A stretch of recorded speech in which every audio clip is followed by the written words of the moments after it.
Buenas tardes. Estamos en la tercera semana de clases online. La clase de hoy va a ser un desescarche por parada con vaciado de evaporador. El desescarche se va a realizar por resistencia eléctrica, ¿vale? Y el corte va a ser por baja presión con solenoide, ¿vale? Para realizar este esquema, nosotros vamos a tener un esquema frigorífico que, vamos a ver aquí, a ver si lo pongo más chiquitito y le doy la vuelta. Vamos a tener este esquema frigorífico, ¿vale? Vamos a tener un compresor, del compresor vamos a ir al condensador forzado con un ventilador, del condensador va al depósito de líquido, ¿vale? Y del depósito de líquido, filtro, visor, y esto, bueno, es una válvula solenoide, ¿vale? ¿Cómo funciona la válvula solenoide? La válvula solenoide es una válvula que es normalmente cerrada, ¿vale? Tiene un toroide y cuando se alimenta este toroide, la válvula abre y deja circular el refrigerante. Después viene cuando deja de alimentarse, pues se cierra y deja de pasar refrigerante. La válvula de expansión termostática, ¿vale? Y el evaporador. Detrás del evaporador, forzado también, con un motor forzado, pues va al compresor. Tenemos por otra parte el desescarche, que lo vamos a realizar mediante una resistencia eléctrica, ¿vale? Entonces, nosotros tenemos un compresor que va a ser KM1, un compresor que va a ser KM1 con el condensador. El compresor y el condensador van a estar, el ventilador del condensador van a estar en el KM1. En el KM2 voy a tener el evaporador, ¿vale? Y voy a tener la válvula solenoide alimentada directamente y voy a tener en el KM3 una resistencia eléctrica, ¿vale? La parada del compresor se va a realizar mediante un presostáto de baja presión. Perdonadme que está el ordenador muy tonto. Bien, pues vamos a ello, ¿vale? Leemos la práctica.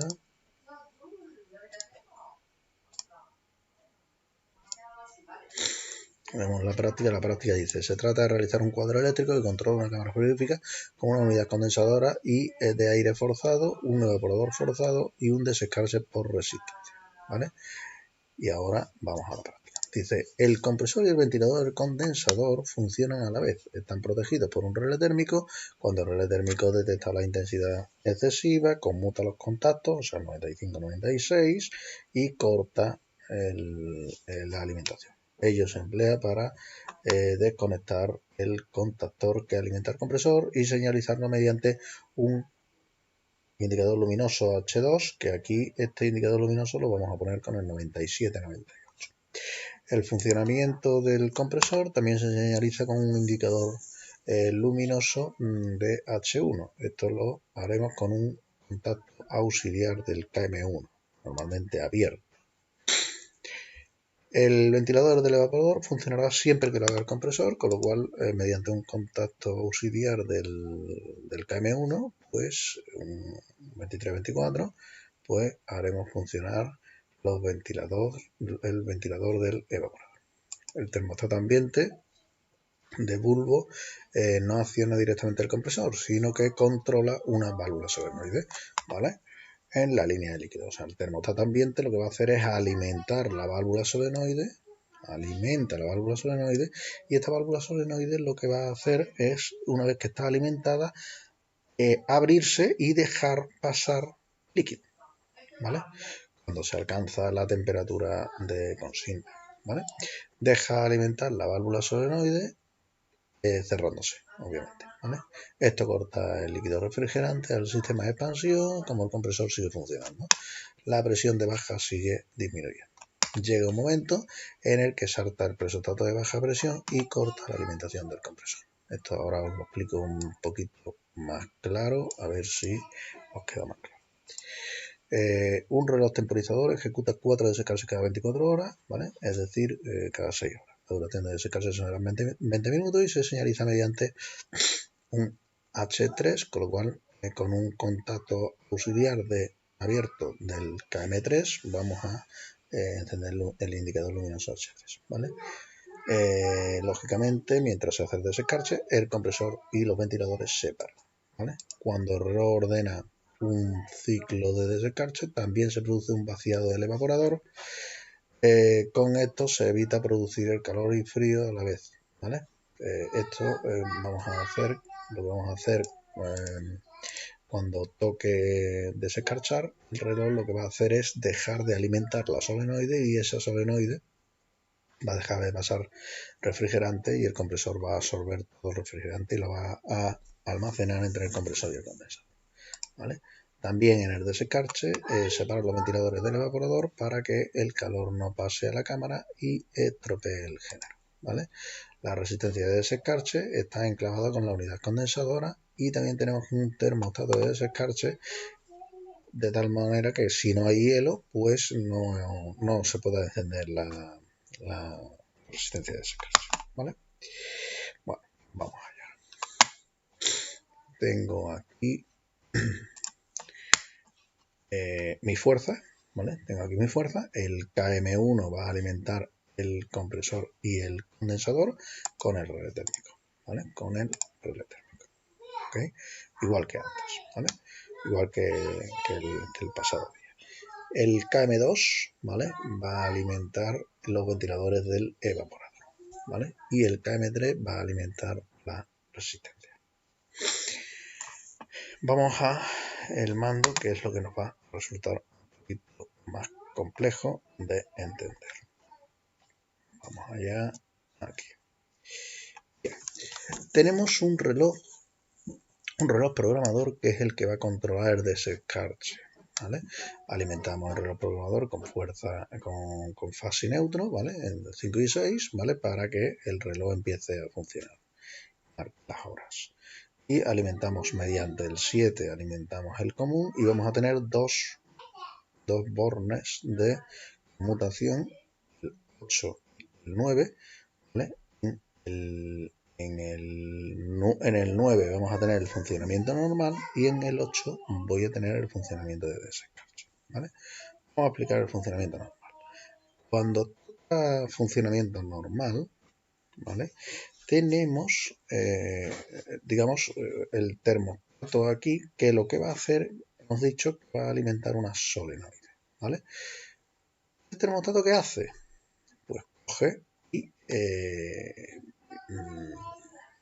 controla la temperatura de la cámara.